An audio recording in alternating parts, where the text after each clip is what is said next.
If you've been attending interview after interview and you're still not getting hired, this video is for you. Over the past couple of years in my recruitment career, I've interviewed hundreds, if not thousands of people, and these are some of the most common mistakes I've seen candidates make over and over again.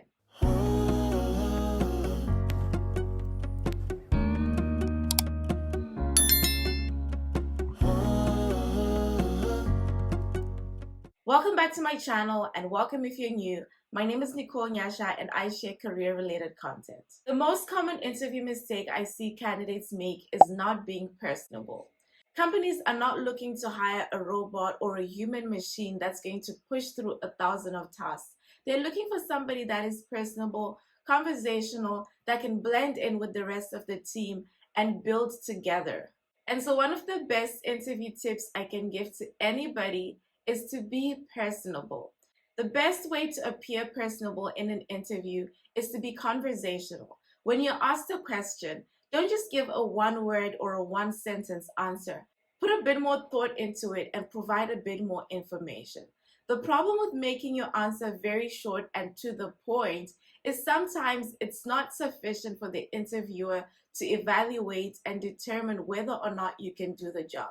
But you also want to be careful with this one because you don't want to overshare and end up losing the recruiter or the interviewer in your thought process. A good way to be conversational in an interview without making your answer be too short or too long is to use the CALM method. So anytime you're asked a question and where relevant, provide context, what was happening, then provide the action you took, what did you do, then the result, what happened as a result of the action you took, and then what was the learning point you got from that. That way, you're providing sufficient information, but also wrapping up your answer without it being too long. A lot of times when it boils down to 2 or 3 candidates who have a similar background, similar expertise, and they're pretty much equally qualified, what then determines who's going to get hired and who doesn't is who was more personable in the interview. Who could we relate with? Who do we think will be a better fit for the team in terms of being conversational, being personable, and who can relate better? Another common interview mistake is poor communication. Stop overly rehearsing your interview answers because if the question is asked in a different form, you're going to struggle to answer it. Instead of overly rehearsing an answer, figure out a formula that helps you answer the question so that you can always answer the question no matter how it's asked. For example, if you're preparing to answer, tell me about a weakness question. Instead of rehearsing what exactly you're going to say, figure out a formula to help you answer that question. A formula to answer that question would be, okay, what is my weakness? How did I identify that it's a weakness? How does it impact my job? And what have I done to overcome that weakness? And then from there, if you were to be asked that question, even in a different form in an interview, you're able to answer the question because you didn't just rehearse an answer, you figured out a formula to help you answer it. Clearly articulate your answers and don't rush.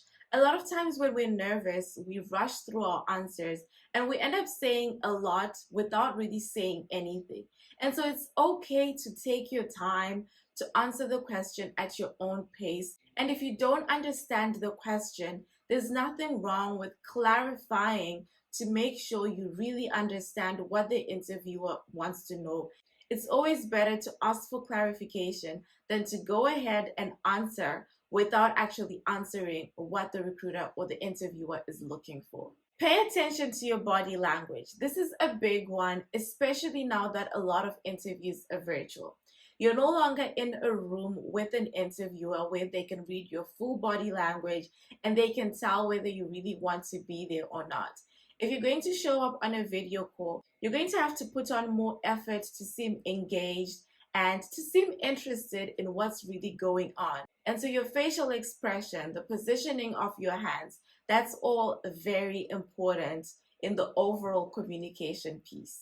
Another mistake is not asking questions. One of my biggest pet peeves as a recruiter is when I ask the candidate, okay, do you have any questions for me? and their answer is, no, I don't have any questions. I think you've actually already answered all the questions I had throughout the interview. Don't do that. Even if the interviewer has answered the questions that you have, think of something else to ask. That's why I always recommend going into an interview with at least 3 questions at the back of your head, so that if one question is answered, you have other 2 questions to back up with. It's also important that you know what kind of questions to ask the recruiter, what questions to ask the hiring manager, and what questions to ask your hiring managers higher up if you end up going for a third interview. I have a detailed video with 10 questions that you can ask the recruiter in the first interview, hiring manager in the second interview, and questions you can ask in a final round interview. The next mistake is pertaining to research, specifically not researching the company. From an interviewer's perspective, when you come into an interview without knowing certain things, we're thinking, why do you even want to work for us if you don't actually know who we are and what line of business we're in? And so before you attend an interview, take an extra couple of minutes to really research the company, find out who's on the management team, what kind of business are they into. It's not enough to just know at a superficial level to know, okay, they're into manufacturing. What exactly are they manufacturing? These are really important things that will help you to be more conversational and personable. And I'm tying this back to the very first points that I gave. If you know a bit more about the company, if you know what's going on the inside as a result of your research, you're able to bring up certain things. You're able to tie your answers to the business specifically, and they'll be able to see that, oh, wow, your experience is actually relevant to their line of business. Doing research on the company can also help you when it comes to asking good questions. You're not going into the interview with weak questions, but you can ask questions that are specific to the business. You can ask questions that are specific to projects that you've seen that they're working on. You can ask questions specific to reviews that you've seen on Glassdoor. And so this is an important one. Don't wing it. If you need in-depth support, I provide one-on-one interview coaching. Schedule a time to chat with me using the link in the description box. Another mistake, and this has become more common now that a lot of interviews are virtual, is poor tech. A lot of companies have introduced a hybrid work model where you're working from home and you're also working in the office, but there are also some companies that are working fully remote. And so when you show up in an interview with poor tech, it sends a message to the interviewers that this person might not really do well in a hybrid or in a remote work setting. When you show up in an interview, make sure that your sound is good, your lighting is good, your background is good, and your overall setup is appropriate and conducive for a work environment.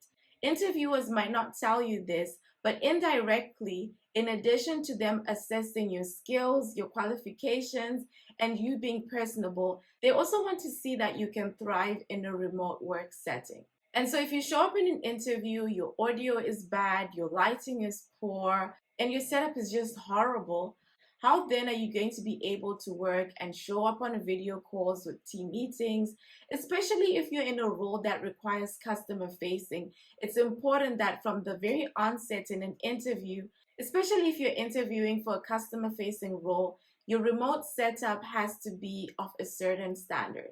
Check out the link in the description box to schedule a one-on-one career chat with me and click on this video for more career content. Thank you so much for watching, and God bless you.